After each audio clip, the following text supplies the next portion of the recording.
నమస్తే. ప్రస్తుతం మనతో పాటు సీనియర్ జర్నలిస్ట్ జగదేవ్ ఉన్నారు. ఆయనతో మాట్లాడదాం. నమస్తే సార్. నమస్తే సార్, జోగి రమేష్ ఆయన అక్రమాలు ఇప్పుడు బయటపడుతున్నాయని చెప్పేసి చాలా వార్తలు వస్తున్నాయి. ఈవెన్ వాళ్ళ అబ్బాయి అనుకుంటా రాజీవ్, అతన్ని అరెస్ట్ చేశారు అని చెప్పేసి వార్తలు వస్తున్నాయి. అసలు ఏంటి సార్ ఈ జోగి రమేష్ కేసు? మాజీ మంత్రి జోగి రమేష్ గారు గృహ నిర్మాణంగా ఉండేవారు అనుకుంటా మంత్రిగా.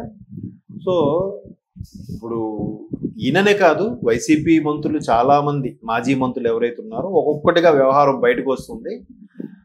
రావాలి కూడా, ఇప్పటికే రావాలి. బట్ కూటమి ప్రభుత్వం ఎందుకో డిలే చేస్తున్నట్టు అనిపిస్తుంది. బట్ ఈ డిలేని వాళ్ళు ఎలా వాడుకుంటున్నారంటే మేము తప్పు చేయలేదు అన్నట్టు ఫీల్ అవుతున్నారు. ఒకవేళ తప్పు ఇట్లా చేసిన కక్ష సాధింపుగా దాన్ని అభివర్ణిస్తున్నారు, ప్రెస్ మీట్లు పెట్టి మాట్లాడుతున్నారు. వెంటనే అధినేత జగన్మోహన్ రెడ్డి కూడా ఆయన కూడా ఏమంటున్నారంటే నెక్స్ట్ 5 ఏళ్ళు మాదే, ఇప్పుడు మీది, అప్పుడు మేము చూసుకుంటాం అన్నట్టు అంటున్నారు తప్ప మేము చేసింది కరెక్టా రైట్ అని గురించి మాట్లాడు చాలా తెలివిగా.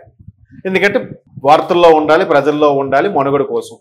సరే, అయితే ఈ వ్యవహారం ఏంటంటే ఏదైతే విజయవాడ గుంటూరు మధ్యలో చిన్నకాకాని దగ్గర అగ్రిగోల్డ్ వ్యవహారం అంతా నడిచింది. హాయిలాండ్ అని ఒక రిసార్ట్ మీకు ఐడియా ఉందా? అవన్నీ న్యూస్ పెద్ద ఇష్యూ అయ్యింది. ఆల్మోస్ట్ ఆల్ 14 ముందే ఉమ్మడి ఆంధ్రప్రదేశ్ ఉన్నప్పుడే జరిగినట్టుంది ఇదంతా.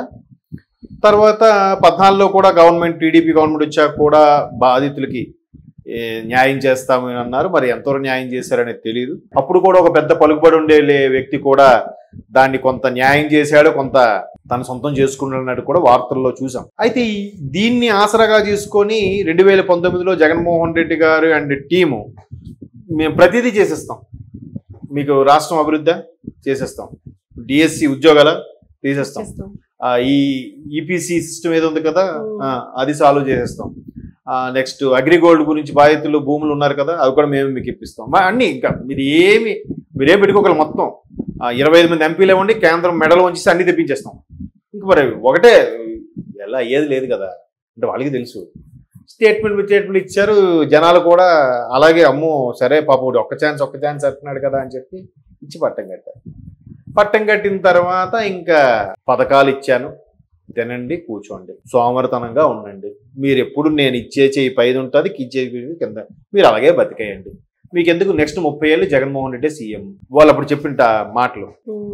హెల్త్కి సంబంధించింది వెల్నెస్ సెంటర్ ఒకటి ఉంది, అక్కడికి వెళ్తే మీకు కావాలంటే అన్ని అంబులెన్స్ వస్తే అన్ని చూసుకుంటుంది. ఫుడ్కి అంటారా అన్నీ ఇస్తున్నాము, పిల్లలకి స్కూల్లో అవి ఇస్తున్నాము, తర్వాత అమ్మఒడని ఒక 15,000 ఇస్తున్నాము, బతికేయచ్చు. అంతే, మీరేం చెయ్యొద్దు. ఇక్కడ మనకు అలాంటప్పుడు ప్రాజెక్టులు అవసరం లేదు, కంపెనీలు ఫ్యాక్టరీలు అవసరం లేదు, ఇలా బతికేస్తాము. మరి రెవెన్యూ మాట ఏంటి, ఎలా వస్తుంది? బ్యాంక్ ఉంది, అప్పు పెడతాం. మేము గతంలో చాలా చేస్తాం కదా, మేము అప్పు తెచ్చుకోవడం పెద్ద సమస్యనా? తెప్పిస్తాం. కాదు కూడదని రాష్ట్రాన్ని ఎవరికో తాకడ పెట్టేస్తాం. అది అంటే అంత వ్యంగ్యంగా కూడా నడిచింది రాజకీయ వ్యవస్థ.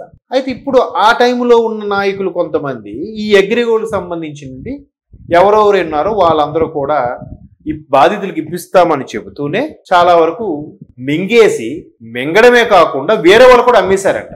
సో అప్పటికే అగ్రిగోల్డ్ వ్యవహారంలో టీడీపీ 2014 గవర్నమెంట్ వచ్చిన సిఐడి కేసులు బనాయించి కేసు ఒకవైపు నడుస్తుంటే ఆ సిఐడి కేసులున్న భూముల్ని వీళ్ళు మొత్తానికి తీసేసుకొని వేరే వాళ్ళ పేరు మీద కూడా రిజిస్టర్ చేయించారంట. చూడండి, దీంట్లో ఎవరెవరట ప్రధాన నిందితులు? A1గా జోగి రమేష్ గారు అబ్బాయి జోగి రాజీవ్, A2గా జోగి వెంకటేశ్వర్లు ఏదో ఆయన సోదరుడు అంట, రమేష్ గారు సోదరుడు. ఇంకా ఇదిలా ఉంటే జనరల్ గా ఎక్కడైనా రాజకీయ నాయకులు అన్నాక అరే రాజకీయ నాయకులు ఇలాగే ఉంటారా అలాగే ఉంటారా, లేదంటే అబ్బా అదొక పెద్ద బురదరా దాంట్లోకి దిక్కకూడదు అని చాలా మంది చాలా స్టేట్మెంట్లు ఇస్తూ ఉంటారు. సో నేను అందుకే ఎప్పుడు మాట్లాడేది, రాజకీయ నాయకులైనా అధికారులైనా మనలో ఒకడే, మన చుట్టూ ఉండేవాళ్ళలో ఒకడు, మనచే ఎన్నుకోబడ్డవాడు. అధికారైనా మన పక్కింటోడో ఎదురింటోడో కదా. ఆ రాజకీయ నాయకులను ఎందుకు తిడతారా? ఆ వీళ్ళు సరిగ్గా, ప్రజలు సరిగ్గా లేనిది, అధికారులు సరిగ్గా లేనిది. ఇప్పుడు ఏదైతే అంబాపురం దగ్గర అగ్రిగోల్డ్ సంబంధించిన ల్యాండ్స్, అదే గుంటూరుకి విజయవాడ మధ్యలో ఉండే ఆ అంబాపురం దగ్గర ఉండే ల్యాండ్స్ ఏదైతే ఇష్యూ నడుస్తుందో అది వీళ్ళు కొంత తీసుకొని వేరే వాళ్ళకు కూడా అమ్మేశారు, వాళ్ళ పేరు మీద రిజిస్టర్ చేయించారు. మేబీ అప్పుడు రిజిస్ట్రేషన్ అయితే జగన్మోహన్ రెడ్డి గారి ఫోటో కూడా వచ్చేది దాని మీద, గవర్నమెంట్ యాంబులం కాకుండా. సో అలాంటి పుస్తకాలు కూడా ఇచ్చేసినట్టున్నారు, పాస్ పుస్తకాలు అవి. సో ఇప్పుడు సిఐడి భూములు, దాని మీద సిఐడి కేసులు ఉంటున్న భూమిని మీరు ఇంకొకరికి ఎలా అమ్మేశారు? మీ మీదకి ఎలా మార్చుకొని మీరు ఇంకోళ్ళకి ఎలా అమ్మేశారు అనేది ఇప్పుడు పెద్ద చర్చ. దీనికి సంబంధించి ఏసీబీ వాళ్ళు కూడా జోగి రమేష్ గారు అబ్బాయి వాళ్ళ ఇంటి పెద్ద దాడి చేస్తే రాజీవ్ గారిని అదుపులోకి తీసుకోవడం జరిగింది. వాళ్ళు మా రమేష్ గారి సోదరుడిని, రమేష్ గారి యొక్క అబ్బాయిని కూడా. ఇప్పుడు ఏసీబీకి దొరికింది. ఏసీబీ కూడా సేమ్ సిఐడి ఏవైతే కేసులు బనాయించిందో, చీటింగ్ కేసు అంటే 420 అంటారు, 420 ఆ 413 4 ఏవో ఉన్నాయి చట్టాలు, ఆ సెక్షన్లన్నీ కొంత కేసు వేశారు. ఇప్పుడు అదుపులోకి తీసుకుని విచారిస్తున్నారు. ఇప్పుడు వీళ్ళేమంటారు, ఖచ్చితంగా కూటమి ప్రభుత్వం కక్ష సాధింపే. కక్ష సాధింపు ఏంటి? దొరకనంత వరకు నీ మీద కక్ష సాధింపు ఏమీ లేదు, దొరికిపోయేప్పుడు నా మీద కక్ష సాధింపు. మరి తప్పించుకోవాలిగా, మళ్ళీ ఎలక్షన్కి నిలబడాలిగా, సానుభూతి చూపించాలిగా, ప్రజలందరూ నమ్మాలిగా. బట్ అలాగా వాళ్ళకి సపోర్ట్గా మాట్లాడే గొర్రెలు కూడా ఇప్పటికీ ఉన్నాయి, కాదనట్లేదు. మేధావులు ఉన్నారు, చాలా మంది ఉన్నారు. మిస్టేక్ ఎవరైనా, ఏ పార్టీ అయినా, అధికార పార్టీ అయినా ప్రతిపక్ష పార్టీ అయినా, తప్పు చేసేటప్పుడు ఎవరైనా దానికి ఒత్తాసు పలకకుండా అరే నిజమే కదా, ఎవరికైనా వేయాల్సిందిరా, ఇప్పుడు వీళ్ళు వచ్చారు వీళ్ళేస్తారు, వాళ్ళు వచ్చారు వాళ్ళు ఇస్తారు అని కాకుండా. చంద్రబాబు నాయుడు గారిని అరెస్ట్ చేశారు. అరెస్ట్ చేయడం తప్పులేదు, కానీ అరెస్ట్ చేసే టైము విధానం కరెక్ట్ కాదు. సరే, కొన్ని ఆయన మీద అరెస్ట్ చేసిన పత్రాలు ఏమైనా ఉంచారంటే వాళ్ళ కింద స్థాయి కానిస్టేబుల్తో కాల్పించేశారని కూడా ఒక వీడియో వచ్చింది. ఆ ఎవరైతే అరెస్ట్ చేయించిన అధికారి ఉన్నాడో ఆ అధికారి ఇక్కడ గౌహతికో ఎక్కడికో ట్రాన్స్ఫర్ అయిపోవడం కూడా చూశారు.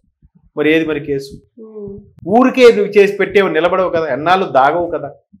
ఇట్లా బలంగా ఉండేవైతే ఇప్పుడు ఏం చెప్తారు దీనికి?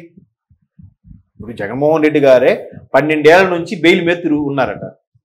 మరి అది కరెక్ట్ కాదు అన్నప్పుడు ఆయన పాటికి ప్రూవ్ చేసుకొని కడిగి ముచ్చిలా బయటకు వచ్చుగా, ఎందుకు రాలేకపోతున్నాడు ఆయన? ఎందుకు మళ్ళీ వచ్చి ఇక్కడికి నెల పర్మిషన్ తీసుకుని వెళ్లాల్సి వస్తుంది? సో ఇవన్నీ ఏంటంటే ఒకవేళ చేస్తే కక్ష సాధింపు, మేము తప్పు చేయలేదు, కడిగిన ముత్యం నా తిరిగి వస్తాం, పిడికిలు బిగించేలా చూపించను, లేదంటే కక్ష సాధింపు అంటామంట. ఇప్పుడు కవిత గారు 4 నెలలు జైల్లో ఉన్నారండి తెలంగాణలో. అది కక్ష సాధింప, నిజంగా ఆవిడ తప్పు చేశారా చెప్పండి? ఒక మహిళని తన ఇంటికి వెళ్ళి సోదాలు నిర్వహించి ఆ రాత్రప్పుడు స్పెషల్ ఫ్లైట్ లో ఢిల్లీ తీసుకెళ్లారంటే, ఒకవేళ నిజంగా తప్పు లేకుండా అయితే వాళ్ళు తీసుకెళ్లగలరా? వీళ్ళు ఊరుకుంటారా? సరే, సుప్రీంకోర్టు హియరింగ్ వెళ్ళిన తర్వాత సుప్రీంకోర్టులో ఏదమ్మా మీరు కేసు వేశారంటే లాయర్ లేదు సార్ మేము విత్డ్రా చేసుకున్నాం సార్, సారీ సార్ మీ టైం వేస్ట్ చేసుకోదలుచుకోలే అన్నారు. మరి వీళ్ళు నికాస్ అయినప్పుడు అక్కడ చెప్పాల్సిందిగా. ఇప్పుడు ఇక్కడ కూడా జోగి రమేష్ గారు అబ్బాయి జోగి రాజీవ్ గారిని అరెస్ట్ చేశారంటే చెప్పొచ్చు కదా, చూడండి రేపు ఆయన కక్ష సాధింపని స్టేట్మెంట్ ఇస్తాడు, నైట్కి మళ్ళీ జగన్మోహన్ రెడ్డి గారు మా నాయకుల పిల్లల్ని కార్యకర్తలు ఇబ్బంది పెడుతున్నారు, నెక్స్ట్ గవర్నమెంట్ మాదే అని ఒక స్టేట్మెంట్ పండి. ఏది వాస్తవం ఏది అవాస్తవం చెప్పు. సరే పోన్లేని వాళ్ళు చర్యలు తీసుకోకపోతే ఈయన చూసి ఇంకోటి, ఆడు చూసి ఇంకోటి, అలా చెలరైపోతున్నారు. ఏముందిరా మహా అరెస్ట్ అయితే 1 నెల రోజులు 3 నెలలు 4 నెలల తర్వాత ఏదో ఒక బెయిల్ రావాల్సిందేగా, 6 నెలల తర్వాత బెయిల్ ఇస్తారుగా, అయిపోయింది.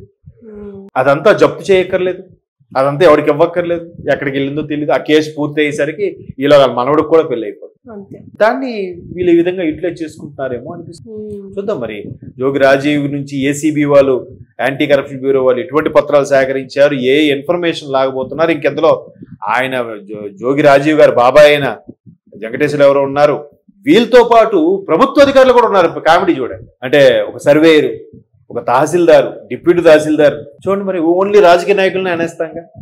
మరి వీళ్ళ పరిస్థితి ఏంటి? వీళ్ళెవరు? మనలో ఒకరు కాదా ఈ అధికారులు?